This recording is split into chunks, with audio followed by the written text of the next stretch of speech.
All right, Gavin Cummiskey is with us to talk to us about the Republic of Ireland against France. Kick-off is at 7:45 tonight. Gavin, have you picked your probable team in the papers today? I haven't had a chance to check it yet. I have, yeah. There's a couple of either-ors, though. Looked like Seamus Coleman trained, but he's trained for the first 15 minutes yesterday, so if Seamus is declared fit, I think he might bump Dara O'Shea out of the team. Otherwise, it's McLean comes in for O'Dowda, Egan Collins, Doherty, Bazunu, Cullen, Knight, Malumbi, Evan Ferguson, and I think Ogbenny's legs up front as well to run all night. It's interesting, right? Because Vinnie Perth has been in for the last couple of weeks, and he thought that Adam Ida, if he was fully fit, was actually going to be the first choice for the games, and that actually there might be a sense of perhaps holding Evan Ferguson in reserve, which, you know, we were talking to him, it's like that is a tricky high wire act to play when you're a manager who has very fragile confidence, particularly from the press pack, and if you were not to pick your Wunderkind for the big game, it would just seem like a kind of, you know, very risky high wire act. That's crazy. I don't think that'll happen. I think Stephen Kenny's in a good position at the moment. No matter what happens tonight, I still think he's in a good position. Like, you saw what happened to the Dutch. It's very hard to see how Ireland can avoid a 4-0 defeat, but there's no, like, a 2-0 defeat or a 3-0 defeat. Like, most teams in the world would have to swallow that. I think, honestly, back in December when Kenny was plotting this game, and with Keith Andrews and John O'Shea, I do think that they considered Adam Ida as the perfect outball guy up front on his own, with maybe Ogbenny or Obafemi off him. He was beginning to play for Norwich again. I watched one Norwich game and he wasn't playing well. Kenny says Adam Ida's been consistently in the Norwich team. He hasn't been a couple of 90 minutes in a row, but one goal since December. Ida is fit again now. He has recovered from that foot injury, and I think before Evan Ferguson starts scoring goals and start proving himself to be a Premier League caliber striker, it was going to be Ferguson off the bench with Ida. But then that's all changed since he started going on this goal spree since New Year's Eve against Arsenal.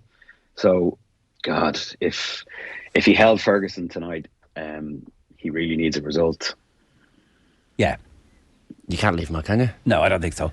There was the other thing that Vinny was talking about was perhaps like having a box of 4 midfielders, and so you could play Knight and Malumbi and Cullen and maybe Smallbone or somebody else in that role. So it's actually it's 2 10s behind Ferguson as an outlet. So you don't actually play a second striker, and then you have Ogbenny in reserve. And you have Obafemi in reserve if you want it, but that you've got a lot of hard-running midfield power to try and counteract what France are going to do tonight, which is obviously very, very difficult because they're so bloody good. Yeah. That's not a bad idea, and that wouldn't be alien to this squad, because before they went 3-5-2, that was the 2 10s behind the striker was how they played against, say, Serbia at home, Portugal at home, and that was how they showed out, and Ida was very good in that system. But I think 3 in midfield is enough. Well, this is the thing. Do you play, like, Ferguson is a kind of a 9-10, so that's why Obafemi has a chance. But tonight's a night for work and running and athleticism and staying focused in a game. Obafemi, I think, is definitely the future of Irish football, but I don't know if he's the man for tonight. I don't see how he hasn't shown enough for Burnley to convince me that against the Champions League, fully stocked Champions League 11, he's going to make an impact. So I think it's like Kenny's right when he plants his flag and goes, we're not going to go backwards. We are a team that will. He said he was Ireland one of the best passing teams in Europe, which is plainly not true. I think he kind of created a rod for his back there with that comment yesterday. But otherwise, it was great to hear what he said. It was really bullish. It was really a kind of a battle cry going, we're going to stay true to our principles that we've developed over the last 2.5 years.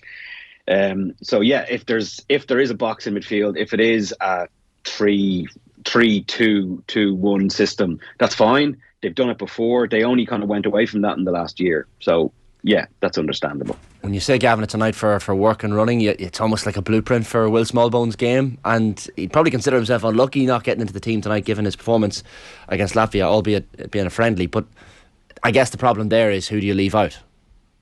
Yeah, I think it's ideal for.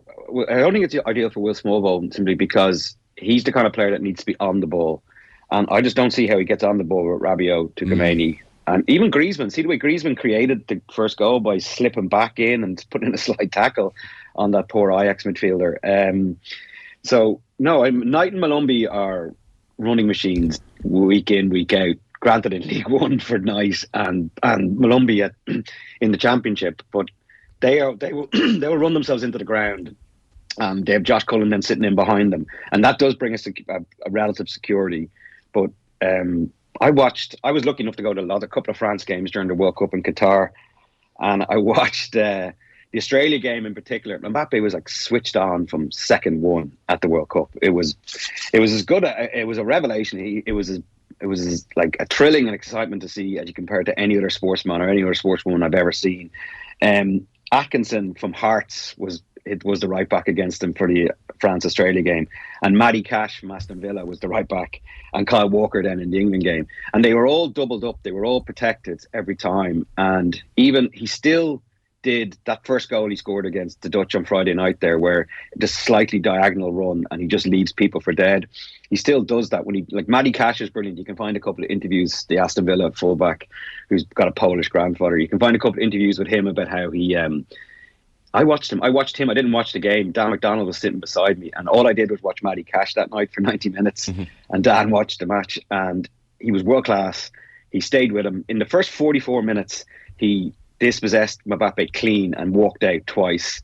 He got put in his ass once, and then on 44 minutes, he tried to foul Mbappe when he was setting up the goal for Giroud. And again, I don't think Giroud will start. I think Kolo Muane is another one who's going to come in, and he's going to retain his place. But you can do whatever. What I'm trying to say is you can do whatever you want with Mbappe. If you stock up too heavily there, Griezmann will switch to play, and they'll do you on the other side. Now Dembele's not playing, but Coleman looks okay. So it does. There's no need for hope like that tonight. It's just about you just want to see Ireland play above themselves. But they've never had this test. Kenny's kind of pushed to. We had Portugal and Serbia. This is a whole other different level. It's not comparable. Yeah, just for anybody who's forgotten the World Cup, obviously they beat Australia 4-1 and they beat Poland 3-1, and on those, you know. And like Matty Cash, I swear to God, go back and watch this. He had the game of his life at right back, and Mbappe got 2 goals and an assist and destroyed him 2-3 times, and there was about another 6 occasions where he was just world class, where we're reading the play and tackles. So the range of outcomes here does include us getting absolutely annihilated. Like, you know, there is a possibility. Mbappe's talking about trying to break the 41 goals to catch Platini in the Roll of Honour as he tracks down those records, and he seems to be very enthusiastically chasing those records as opposed to just being kind of manufactured. So it's not beyond the bounds of possibility that they absolutely kill us tonight.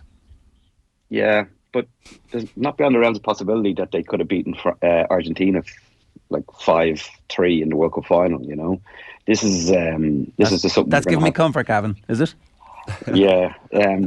Look, a bit more optimism, lads. Come on. No, I think it's important to set the scene. Yeah, here. Of course. Like, this isn't a back to the wall heroic 0-0 likely. That's very, very unlikely. Like he could score 5 goals and catch Griezmann. But when I was writing the preview about this game, you have to deal with reality, and then you have to deal with the greatest Irish qualification performances ever. And none of them, we didn't see them coming. Like I remember September 2001, we didn't see that performance against the Dutch coming. What we knew was we'd be competitive, and the Netherlands would have to earn their right to go to that World Cup. We didn't know that Roy Keane was going to cut through the back of Overmars and destroy a future Barcelona midfield in Kaku and Van Bommel. You know, we didn't. It just came. It happened. We knew there was the grounds there for a performance, and I think that the grounds are there for an Irish performance tonight.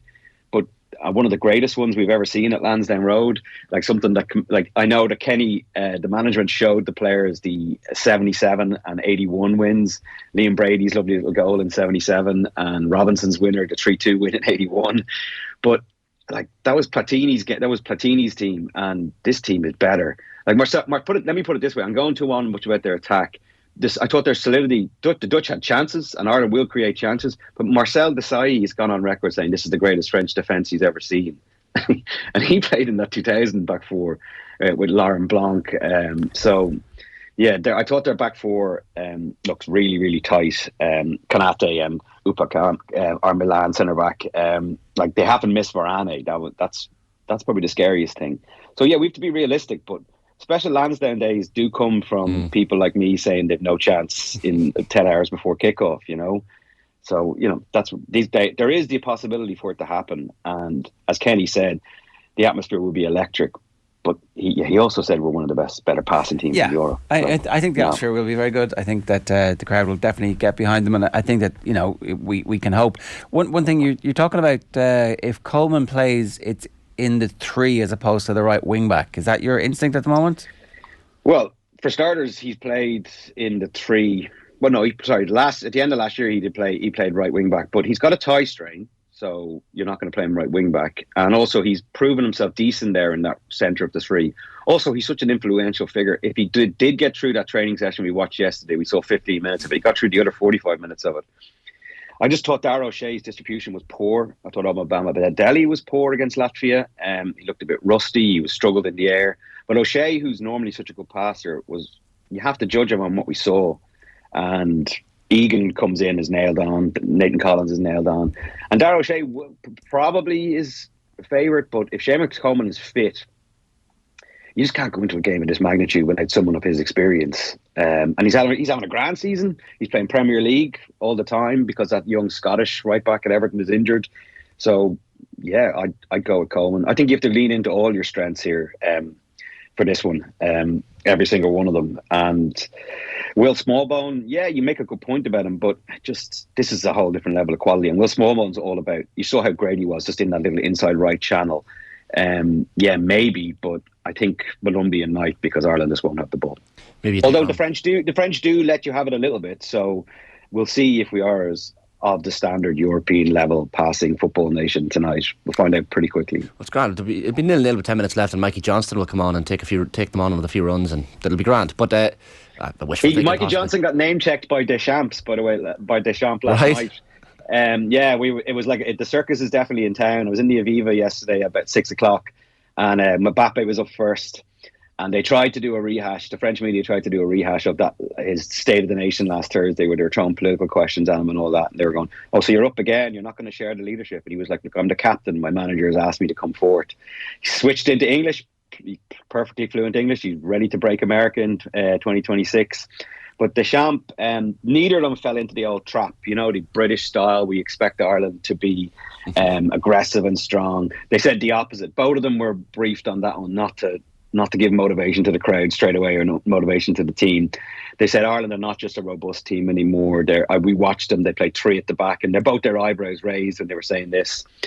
And they said they know they're good. And Deschamps name-checked Ferguson, and he name-checked Mikey Johnson. So they definitely watched. They're definitely working off the Latvian blueprint for how they're. Mbappe said he only watched the first half, but I think that's enough, isn't it? Well, yeah. I mean, I contain a multitude. All are good and all are bad. So we can expect plenty of shots from outside the penalty area. Oh, definitely, yeah. But also, like the goal that we concede is the goal that Tukameni scored, the first goal against England in the World Cup quarter-final. So that's the one. And I thought the gas thing about that was England built their structure around not allowing that shot to happen. As in, Kyle Walker there's a really interesting piece by David Walsh on the eve of the World Cup final in the Sunday Times, where buried in it. It was really about Southgate saying, "I'm going to stay on as England manager." But buried in it is a piece about how Kyle Walker was told, and this is Kyle Walker, the greatest right back of all time, was told not to cross halfway. And that was their plan from Mbappe. And the one time he crossed halfway, the system broke down. They went down the right, they got the ball across, and Tukameni had a look at goal. So they consider what we consider like unbelievable goals to beat us in the last 2-3 years from Azerbaijan, like Armenia, Latvia. They consider that like something that they want to create. They want to have a look at goal from that distance. But we only concede those goals against minnows, so it's grand. Yeah. Bazunu will save them tonight. Gavin, good stuff. Enjoy the game. Thanks a million. See you, lads. Gavin Cummiskey, the Irish Times, there giving us a preview, the tab of the morning to you. Fergie time. That's pretty good. That's not bad. I've heard worse. No, I'm having that one yet.